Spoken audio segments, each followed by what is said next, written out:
Hey guys, it's Celine. Hi there. I'm experimenting with new settings for my phone and things, so as I have been saying a couple of times before. I'm back out for my weekly episode of Witchy Check-In with different things. I think I'm gonna have two main themes today. Thrift store finds and how I've been using them, and Epsom salt. So necessarily not in that order. I think I'm going to start off with the Epsom salt right here that I got. This turns out that it's widely available. My God, if I had only known. I just got this today, and okay. It turns out this is widely available. I just got this on my square here, which is like a little village in the middle of Brabant in the Netherlands, and I didn't even know they had this. So this is a mineral salt. It is basically, you're kind of tempted to think it's a salt like you put in food, but it's not that. It's a magnesium based salt instead of a sodium based. And without going into all the chemistry, because you can look that up if you want. The thing is, magnesium is a real good friend of mine. So I've been using magnesium as a food supplement, so pills, right? With water and sometimes with painkillers, often with, paracetamol or aspirin or something, to sort of help do something actually useful, where I think painkillers normally are used to just make you not feel the pain so much, whatever it is, headache or neck pains or something along those lines. Magnesium actually helps you relax much more. Maybe it's also contraindicated for people. I am no expert in these matters. I am here only to share my experiences with this kind of stuff. And it turns out that I encountered probably, finally, last year when we were in Macedonia, what used to be Yugoslavia. We visited a couple of friends at their place, and behind them in the hills in that area, there was a well of this really strong smelling water, and the smell you can identify as sulfur. So it's very mineral rich water. And I felt really attracted to that. And I was kind of like Googling around later on in this, when I go back home, to find like a similar well or a place where I could just possibly get that kind of stuff, because I feel that this is beneficial for me. It helps me to relax and to help it detoxes, etc. So if you Google this kind of product, same with the Epsom salt, it has a different name in French, Zeedlitz, which sounds kind of Eastern German, maybe. What used to be Democratic Republic Germany, the East Germany part. I have no idea. I should have looked that up beforehand. But that's the French version of Epsom, basically. So in French, it's not called Epsom because that's English. And also this doesn't come from either Epsom or Zetlitz or any of those places. It is reconstructed, just, the same kind of formula as what comes out of those kinds of wells. So people drink normally the water, or they they use it for a couple of uses. So there's a couple of ways you can use this.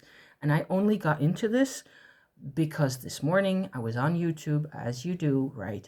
And I saw a video of a guy who was using this, where he put a towel on the floor first, I think it was.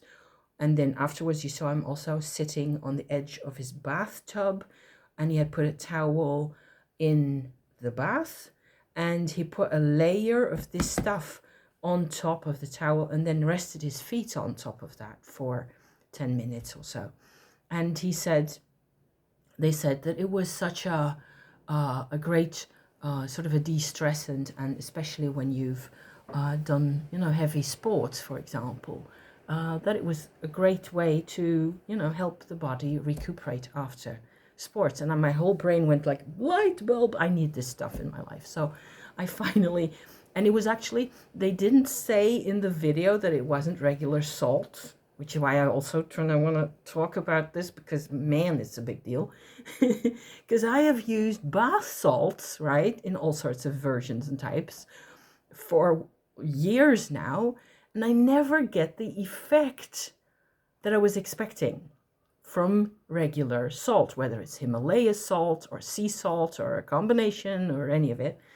That's not, because it doesn't have the magnesium, it's not the same thing at all. So, as again, like I said before, I'm not sure if this is counterindicated for people. You should always test this kind of stuff. If it appeals to you or you think you need it, test it on yourself carefully, see what happens, and then go from there, okay?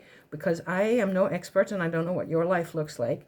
For me, it looks like this is the thing. It's the thing of the day is this today, because I got this whole big ass tub, which contains 650 grams.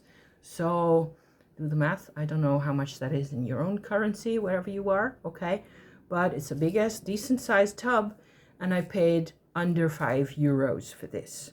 So that's the kind of the amount that it would be in dollars, probably. And it's produced in the USA as well, if that's the place where you are. They produce this kind of stuff all over the place in different areas. So it's a big, massive deal. And very often it's apparently also used in cosmetics, so in creams and things. And so I've been making my own. I've been testing things because I'm kind of like do-it-yourself kind of girl, like that. Let me think. This is the one I made today. This is a sort of a similar skin cream that I made last week, I think, where it is the same kind of formula. I'm just gonna share the formula for this, and then I go into the whole Epsom situation with that again. It turns out, I'm just sharing my experiences here, okay, and how I do things. The secret to this, and why I think this is kind of also very handy to know how to do and make yourself. If you are into that kind of stuff, this might be really, very helpful in all sorts of ways. Beeswax and coconut oil. These two, okay, if you can get them, preferably raw or organic or as unprocessed as possible, but clean and filtered and what have you. Those are the most important ingredients for this. I have made in the past, I've made a couple of videos as well, which I may be able to link in the description for this video as well, where I made a long-term extract from the buds from balsam poplars, which grow right here around my park, plenty. So they throw down buds that have resin sitting on them. You can see that really clearly. I've used that stuff for all sorts of uses, magical uses and otherwise. And what I've done is I made 3 products with the balsam poplars. One was based in alcohol that I haven't used as much, one based in olive oil, and one based in honey. So it's just you just grab some honey and you put the buds in and you let that sit in a room temperature for as long as you care, really, because honey keeps really well, beeswax really keeps really well, and olive oil also keeps really well. So the thing is that with the balsam poplar, okay, and the beeswax and coconut oil added to the whole thing, and I use a little pot on the stove, so with hot water I have that simmering, and then my pot of cream that's going to happen goes into the hot water, and everything just sort of melts together, and I stir that up a couple of times. With the poplar, you get a cream that is that has wound healing properties that are really excellent.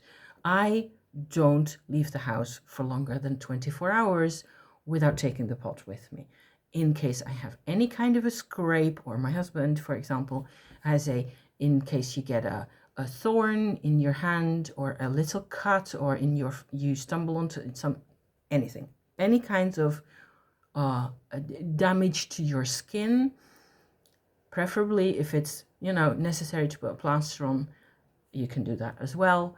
But I just use my Poplar Bud Balsam beeswax combo for those. So that was my first actual experience with using these kinds of products for myself, and noticing that I do not need industry, pharmacy, or any of it. If I have those products in my house, I'm good to go from there. Okay, so this one, okay, this is sort of the next generation from that. This contains more olive oil. So what I do is I sort of juggle with the proportions of those ingredients.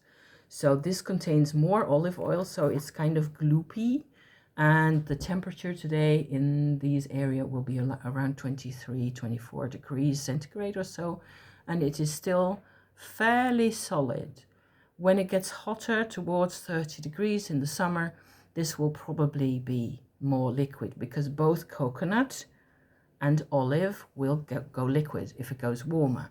This is great as a lip balm, hand balm, and it contains a small amount, like maybe half a teaspoon or so on this quantity of my original Poplar product. So that's how I work, with stages and further down the line stages of that kind of stuff. I have a pot, it turns out, that is still good, which is beeswax and coconut only, without any of the other bits and things. So I used that today with olive oil added to it to make it more malleable, because the original beeswax is stiffer, and it becomes less easy to apply and to rub into your skin. So more olive oil was added, and then I ground up in my witchy mortar, so a granite big ass mortar. I have two of those, one for the kitchen for food purposes and one witchy one. I ground up about 2 teaspoons, I think, maybe heaped teaspoons of the Epsom salt. Okay, and that went in here. No poplar and no honey or none of those, just the beeswax and coconut mixture, olive oil, and the Epsom. Okay, if you're still with me, if this is your thing and you want this intel as bad as I want it, you just pause the video, just rewatch it and write it down, and then you will sort it out from there. You can do this. It is as easy as breathing to me, okay, to make this stuff. Turns out, where, aches and pains. I have been, what did I do? I went to a thrift store.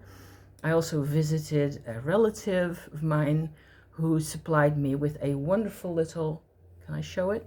Just like sort of a side table. It's actually a gardening table. So a repotting kind of a table situation thing. And it turns out I needed that really badly for my stuff over there.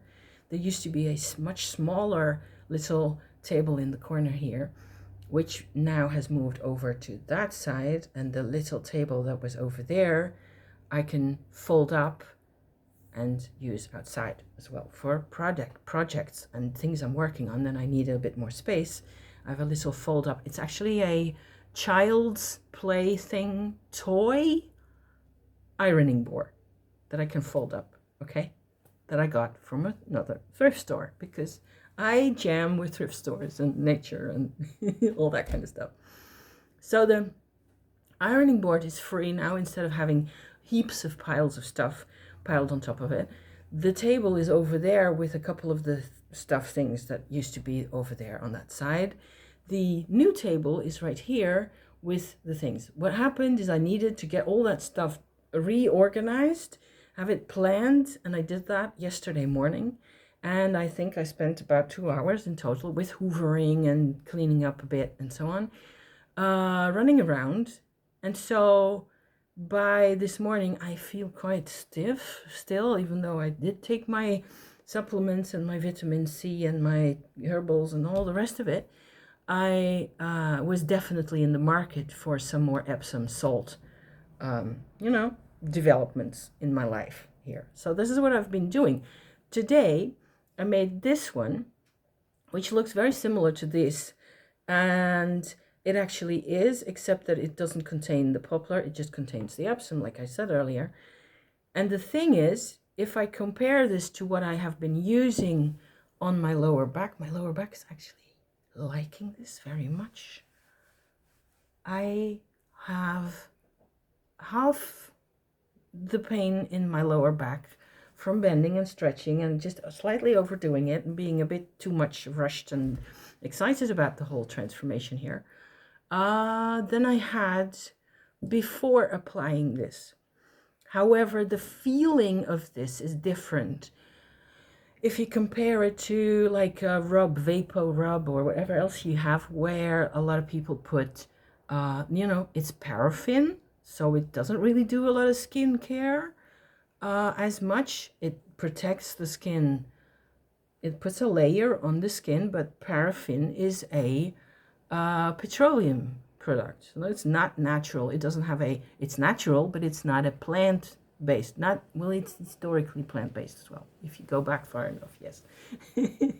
But you know what I mean, okay? Olive oil actually lets your skin breathe as well, and so on. So that's why. This, with the Epsom salt in it that I had ground really fine and put into there, and then I have to sort of shake it up as it is molten in the hot water. Everything is molten together properly, and then I put my Epsom in there, and I just had to sort of sit and go like this for 3 or 4 minutes until it cooled sufficiently, and then all of a sudden it's also quite solid. So it looks slightly different because it has probably a little more beeswax in compared. This is a little more shiny because it has a little more olive oil, and it also has almond oil, this one. But I was out of almond oil, so I did without. The thing is, if you use any other that I'm aware of, muscle relaxant to massage into yourself or into a person with sore muscles, in the product there will always be eucalyptus, mint, those kinds of oils, like Tiger Balm. I'm a huge fan of Tiger Balm. I've been all my life. This is different. You don't smell. You don't get the smell of the sort of a fragrant spiciness of those kinds of oils. Camphor and cinnamon and clove, I think, in Tiger Balm are what produces the effect. Especially the eucalyptus oil in there, in those types of products, right? You can sort of feel instantly. You rub that into yourself or into a person, and you get immediately the sensation of like a cool or warm, depending on the situation and the product and so on. There's like an instant. This has none of those ingredients. It doesn't have any of the spicy bits, which you might add if you wanted to. I could easily add some eucalyptus oil to this, and it might benefit from it. Why not? But I kind of like it the way it is, because you have to sort of sit for a bit for it to sort of sink in, and it becomes like it engages with your skin, which is what I really like so much. So that's what I came out to sort of share today. I hope it comes across at all. I don't know. I think I'm so chaotic and all over the place. But I have been doing several Epsom-based things today, where this was one of them, and the other one was also sitting outside with a towel on the floor and a thin layer of those crystals, just pure crystals from the shop, on top of them. And I would have been sitting with my feet on that, or even standing around and sort of crunching them with my feet a little bit. And what else have I done? Oh yeah, there's one more thing I've done, because, and this is where we go into the more witchy department. That was it as far as the making of products, I think, is concerned. The other thing that I have myself is that I'm really sensitive to vibration. So I made pouches, okay? I'm into pouches. Again, I'm into pouches like no tomorrow. I shared a couple of weeks ago my, that I haven't shown yet, but this is them, magic pouches.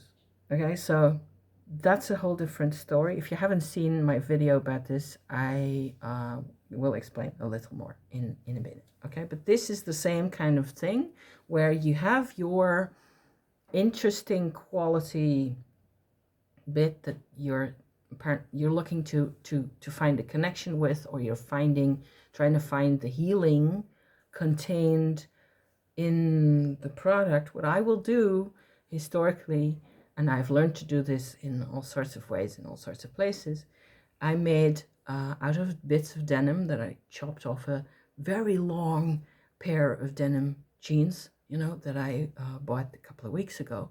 I chopped off the bottom seam because it was like 5 miles too long, and then on the sewing machine I can just chop a bit off the long ass tube of denim, and then sew that back together, put my Epsom in, sew it shut like that, and then put a cord around this, and look, lo and behold, I have a little pouchy that just has Epsom magnesium sulfate in it. Like, and I made a couple of others, like a larger one. This was the first one I made. Same thing, same story, nothing different.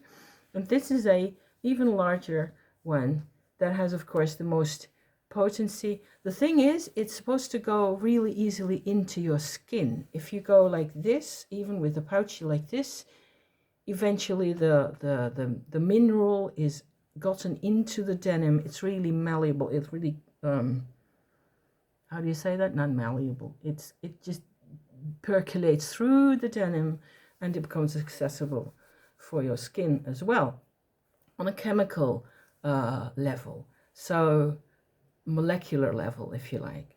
For me, I think I was already hugging this pot once I got it from the shop. I was just, because I'm vibrational like that. I'm truly deeply into vibrational stuff. So that's what these are all about, because this is a more complicated story that I explained in my other video a couple of weeks ago. I think it's 2 weeks ago that I talked about my demon pouches. Are these? Okay, that's what these are for. So this one is going to be the bigger one has more volume. It has like 3 times the quantity of the other two, I think. And I'm expecting my husband is going to love this to have under his pillow in bed, and he's just going to be able to just hold on to that, and the effect will go into his body, and his body will say hooray, as mine is doing, because that's how I roll, with that kind of stuff. And you don't even need to, this keeps for a long ass time, I think. I don't think you need to replace the stuff inside for months, maybe years. See what I mean? So, and it costs nothing at all to begin with, even. So, So about these, okay, this is my part 2. How far in am I? 22, 23, 24-ish. Okay, just a little more about these pouches. This is the same kind of vibrational approach to things. Okay, let me have a sip of tea first, because I made myself, because I do think having enough drinkies is also really essential with this type. So I made myself an extra little helping of mugwort and a couple of other things to, help my body just get clear out.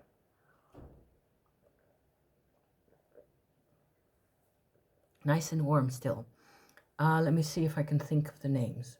Horsetail, dandelion, mugwort, and dill stems from the south of France that I harvested. I harvested all this myself.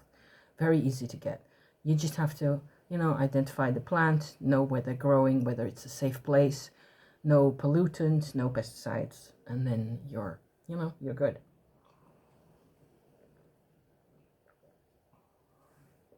Witchcraft in practice. Love that stuff. So this is my new recent endeavor that I have been doing. I made 3 of these for myself and 1 for my husband that he's been wearing on and off. I think this one is the how long ago was that? Probably 5 weeks or so by now. The one I started off with, not knowing whether it was going to work. So this is a combination of working with this. That was the title of my other video. And it says, If You Know, You Know, Scott Cunningham, because this is a great book that I've had in my collection for decades without really knowing what to do with it. And now it turns out I know what to do with it. So I am super chuffed because these are really effective.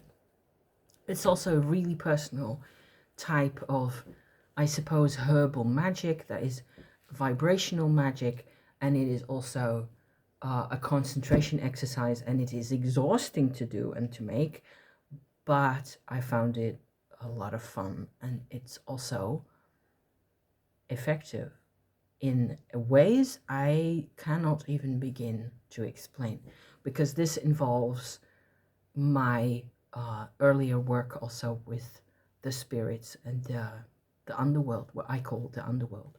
So without going into a ton of detail about that, these are 3 spirits, 3 different pouches for 3 different spirits. And the reason that I'm showing them as well is because of the lovely fabrics that I can get at thrift stores. Let me see if I can get it to focus on that. See, it has mushrooms on it. Can you see that? I just think that's gorgeous, as well as this one, which is also natural silk. So I got me a couple of those, and I'm going to use them also for decoration in my my grimoire, my underworld book that I'm still building, Eventually, when I don't need these, like today, I've worn these all 3 together for maybe a week or so. Before that, I wore just the 2 of these together for a week or maybe 10 days. And before that, there were a couple of days when I only had this one.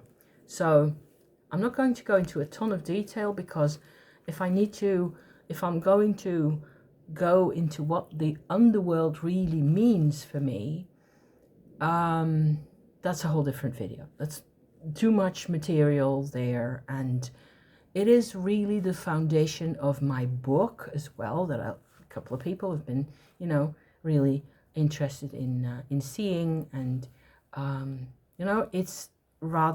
it has been super helpful for me as well. But that's more of a mental health kind of a scenario that I've been working with the cards, with tarot cards, the occult tarot, basically,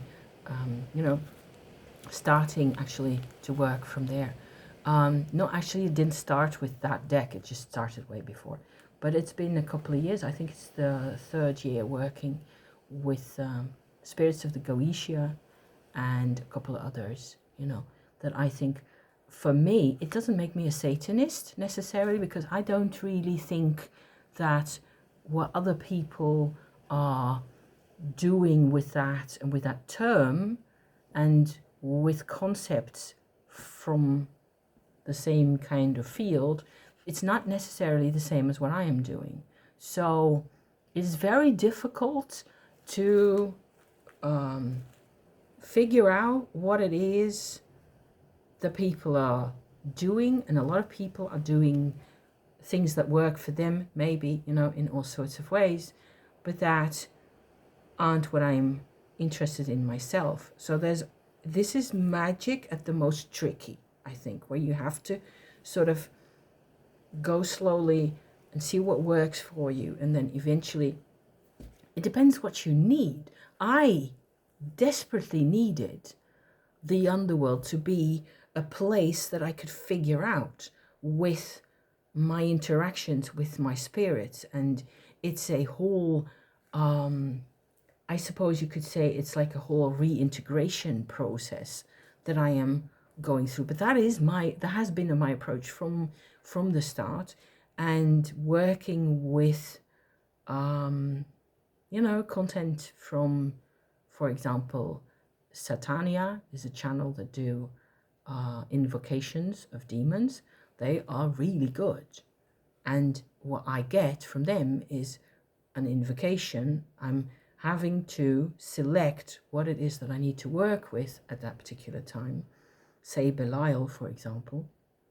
If I go to them, I am sure to get an invocation that does something for me, that sort of transports me to an area the in the world, in my life, where I can meet Belial and engage with them, and so on and so forth. I've talked about this before, of course, on my channel a number of times already. I just think it's very useful material. I found it to be irreplaceable. Hence also all the work on the pouches and on the big book and all the rest of it. It just all serves to make it more tangible for myself, because I notice that I've done this huge meditation and this huge inner heat practice with the spirits or whatever. 3 weeks later, what have I got to show for it? I mean, my life has changed, okay, but it changes by increments, like tiny steps in the right direction, very obviously. I just love having fabric and paper and paint and inks and all the rest of it and I think that's what witchcraft really means to me,